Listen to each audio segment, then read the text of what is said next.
शेतकरी बांधवांनो, जसं यापूर्वी आपण म्हटलं होतं की आता पलीकडचा जो काही प्लॉट किंवा ह्याच 18-121 प्लॉटमधलं बियाणं वापरून तिथं नवीन जे आहे ते त्या ठिकाणी नवीन ऊसाची लागवड केलेली.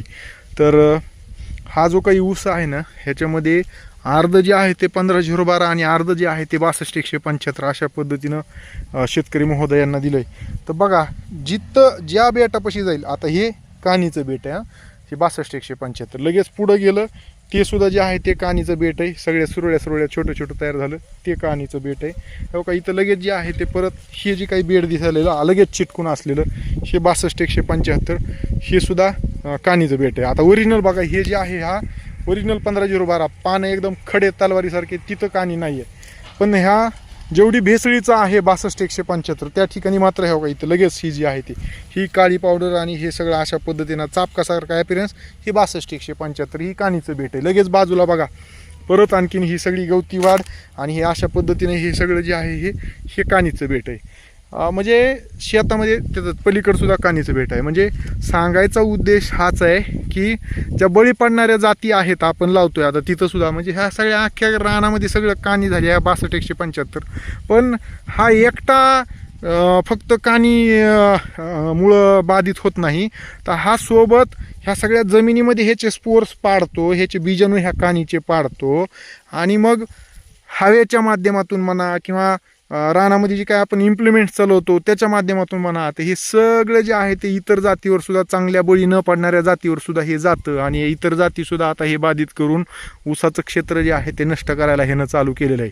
तर विनंती राहील, हे शासनाने जी काही बॅन केलेल्या जाती आहेत अशा पद्धतीच्या, पहिल्या वर्षी खूप जबरदस्त येतो, वजनदार ऊस येतो, म्हणजे नुसतं पाणी असल्या कारणानं आणि कांडची साईज जाडी जबरदस्त असल्यामुळं पहिल्या वर्षी 60, 65, 70, 80 काही चांगलं करणाऱ्या मेहनती शेतकऱ्याला तर अक्षरशः 100 टनावर सुद्धा जे आहे ते ह्याच्यात ॲव्हरेज येतं. परंतु दुसऱ्या वर्षी 60-70 म्हणजे कमीत कमी 40-50% पुढून खोडवा जो आहे तो सगळा बाधित होतो, कानी येते आणि मोडून टाकायची वेळ येते.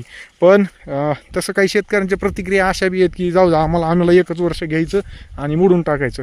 पण हे ठीक आहे, आपण कारखानदारी समजा हे बुडू ते सगळ्या गोष्टी झाल्या, पण सगळ्यात महत्त्वाचा जो काही विषय आहे की ह्याचे स्पोर्स असेच जर पडत राहिले तर आज एक थोडंफार 4 पैसे देणारं पीक म्हणून आपल्याला ऊस पीक हे कुणी म्हणजे नाकारू शकत नाही की ऊसामुळं आपल्याला पैसा भेटत नाही. तर निश्चित ऊसामुळं पैसा भेटतोय, पण आपण अशा पद्धतीनं जर हे वाढवत राहिलो आणि हा इनोकलम जर असा जर वाढत गेला तर भविष्यात कुठल्याच ऊसाच्या जाती ह्या ठिकाणी जे आहे ते येणार नाहीत. जसं उत्तर प्रदेशमधली सगळी इंडस्ट्री कोलॅप्स झाली का, तर 238ला प्रमोट केलं आणि ते पार सगळं जवळपास 100%वर तेच झालं आणि त्या ठिकाणी रेड रोट नावाचा बुरशीजन्य रोग आला आणि त्या माध्यमातून म्हणजे त्या रेड रोटमध्ये तर अक्षरशः अशी अवस्था असते की ते ऊसच कारखान्याला आपण नेऊ शकत नाही, त्याची साखरच पडत नाही. आणि मग ही परिस्थिती तिथं झाली आणि त्या ठिकाणी सगळ्या शेतकऱ्यांना आता त्या ठिकाणी ऊसाची लागवड त्यांना बंद करावी लागली.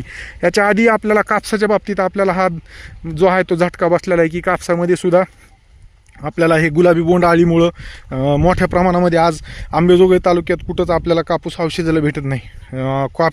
त्या केजमध्ये सुद्धा तीच परिस्थिती झाली, हळूहळू आपल्या परळी तालुक्यामध्ये तीच परिस्थिती होऊ राहिली आहे. तर हे सगळं जे आहे हे अशा पद्धतीचं मोनोकल्चर आणि चुकीच्या जाती लागवडीमुळं ह्या सगळ्या गोष्टी ज्या व्हायलेल्या आहेत. बघा, हे एवढं मोठं बेट एवढं सगळं खाल्लं ह्यानं शेतातलं आणि आता ह्याला एकही ऊस तयार होणार नाही. तर ही अवस्था पुढं वाढत जाणार आहे.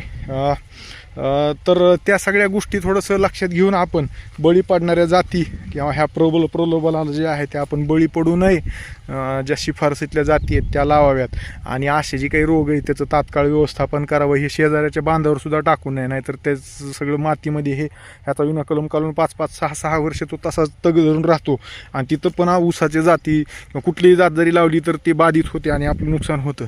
त्याच्यामुळं सर्व शेतकरी बांधवांना विनंती आहे की अशा बाधित होणाऱ्या जाती न लावता आपण चांगल्या ऊसाच्या जाती ज्या आहेत ते लावाव्यात, कारखान्याने शिफारस केलेल्या ऊसाच्या जाती लावाव्यात आणि आपलं जे आहे ते उत्पादन पण वाढवावं आणि हे जे काही नुकसान व्हायलेलं आहे इतर जातींचं सुद्धा तर ते आपण जे आहे ते टाळावं.